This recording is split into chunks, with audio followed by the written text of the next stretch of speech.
Apparently, journalism is now an arrestable offense. Now, the Washington Post is reporting that on Tuesday, a reporter was arrested for asking a question to one of the members of Trump's cabinet. That would be Tom Price. Health and Human Secretary Services Tom Price was walking through a hallway on Tuesday while he was in the West Virginia State Capitol when he was approached by veteran reporter Dan Heyman. Now, Heyman decided to follow alongside of him while attempting to ask some questions, doing essentially what reporters are supposed to do. Hey, man, you're a politician. You're a government figure. I got questions on government policy. I'm going to ask you that question, and I'm going to follow you around till you answer it.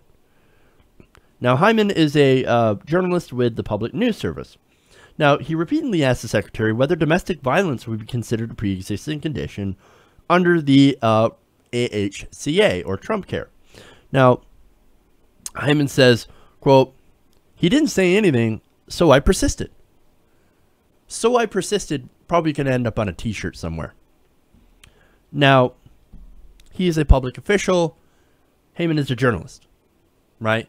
I have to keep pressing that point because those politicians, those elected officials, or those officials need to be, well, you need to be able to ask them questions. You should have access to them in order to get questions about policy. And journalists, they ask those questions. It's their job to ask those questions. And they should be able to do so because since they're supposed to be protected under the First Amendment, freedom of the press. Now, unfortunately, Heyman was not protected. According to Heyman, an officer in the Capitol pulled him aside, handcuffed him, and arrested him. He was jailed on the charge of willful disruption of state government processes and was later released on a $5,000 bail. Oh boy. Now, authorities said that while Secret Service agents were providing security in the Capitol for Tom Price and Kellyanne Conway, special counsel of the president, Heyman was, quote, aggressively breaching the agents to the point where they were forced to remove him a couple of times from the area, according to a criminal complaint. They said Heyman was causing a disturbance by yelling questions at Miss Conway and Secretary Price. How dare you yell questions at us? You are being aggressive. You are yelling questions, and we don't like that. You are disrupting government processes. You are walking down a hallway. I asked you a question as a journalist. What's wrong with that? He's not disrupting anything. He's doing his fucking job. He's a journalist. These guys are, whoever called the Capitol Police, they're a snowflake. This whole administration is filled with snowflakes.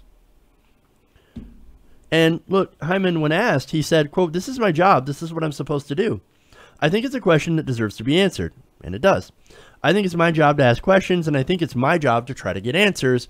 But apparently, no, you can't do that. You can't do that when it comes to any of Trump's nominees or any of Trump's cabinet members, Tom Price, Kellyanne Conway. Can't do that. You can't ask questions because we will arrest you."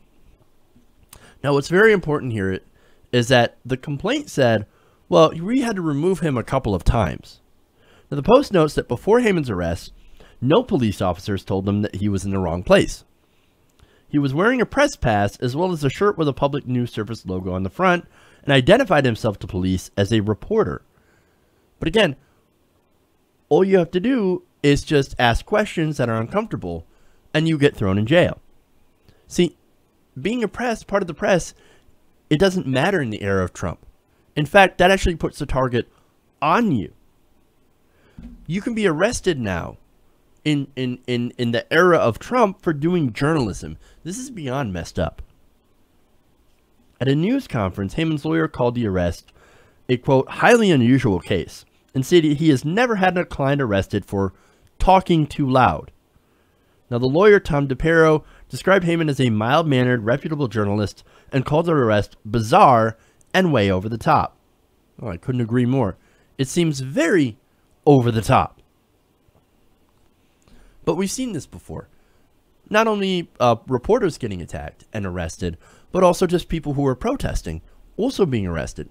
That is all violations of the First Amendment. It seems like you can't do anything other than say or do whatever the administration wants you to say or do.